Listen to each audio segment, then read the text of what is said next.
ഞങ്ങൾ ഇന്ന് ഓഫീസിൽ പോകാനായിട്ട് ഭയങ്കര ലേറ്റായി, ഉച്ചയായി ഇറങ്ങിയപ്പോൾ. അപ്പോൾ പിന്നെ എന്തായാലും ഇനി ഫുഡൊക്കെ കഴിച്ചിട്ട് പോകാമെന്ന് വിചാരിച്ചു.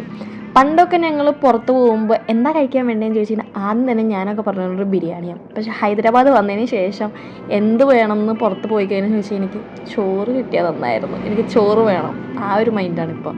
അങ്ങനെ ഞങ്ങൾ ചോറ് കഴിക്കാനായിട്ട് ഒരു കേരള റെസ്റ്റോറൻറ്റിലേക്ക് വന്നപ്പോൾ തന്നെ നല്ല ഇലയൊക്കെ ഇട്ട് തന്ന്, എനിക്ക് എപ്പോഴും അങ്ങനെ നല്ല ഇളം കളറിലുള്ള നല്ല ഇല കിട്ടിക്കഴിഞ്ഞാൽ ഭയങ്കര ഹാപ്പിയാണ്. അങ്ങനെ ഒരു ഇലയിട്ടൊക്കെ തന്ന് കറിയൊക്കെ ഇട്ടു. കുറേ കറി ഉണ്ടായിരുന്നു, ചമ്മന്തി ഉണ്ടായിരുന്നു, അച്ചാറുണ്ടായിരുന്നു, പപ്പടം ഉണ്ടായിരുന്നു, പിന്നെ കൊണ്ടാട്ടം ഉണ്ടായിരുന്നു, 2-3 തരം കറികളും ഉണ്ടായിരുന്നു, സാമ്പാറും ഉണ്ടായിരുന്നു. സാമ്പാറൊക്കെ അടിപൊളിയായിരുന്നു. ഇപ്പോൾ സാമ്പാർ വേണ്ടാത്തവർക്ക് ഒരു മോര് കറിയും കൂടി ഉണ്ടത് ചോദിച്ചു വാങ്ങണേ, അത് സ്പെഷ്യലാണ് ഇവിടെ.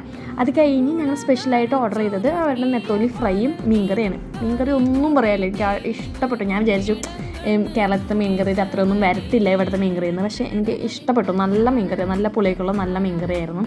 ആൻഡ് ഞങ്ങൾ പോയപ്പോൾ പായസം ഉണ്ടായിരുന്നു കേട്ടോ. പായസവും ഇതിൻ്റെ കൂടെ ഉണ്ട്. ഇപ്പോൾ ഗ്യാസ് ഷോർട്ടേജ് കാരണം പായസം ഉണ്ടോയെന്നൊന്നും എനിക്ക് അറിയത്തില്ല, അതൊക്കെ നിങ്ങൾ വിളിച്ച് ചോദിച്ചിട്ട് പോയാൽ മതി. ചിലപ്പോൾ കറികളുടെ എണ്ണമൊക്കെ കുറഞ്ഞിരിക്കാം. ഇപ്പോൾ നമുക്കറിയാമല്ലോ ഗ്യാസ് ഷോർട്ടേജിൻ്റെ ഒരു ഇഷ്യൂ നമ്മുടെ ഹൈദരാബാദ് ഉള്ളതുകൊണ്ടാണ്. അല്ലെങ്കിൽ ഈ പറയുന്ന എല്ലാ ഐറ്റംസും എല്ലാ ദിവസവും ഉണ്ടെന്ന് എനിക്ക് ഗ്യാരണ്ടി പറയാൻ പറ്റും. പക്ഷേ ഇപ്പോൾ എനിക്കത് പറയാൻ പറ്റില്ല. പക്ഷേ ഫുഡ് അടിപൊളിയായിരുന്നു, വയറൊക്കെ നിറഞ്ഞു.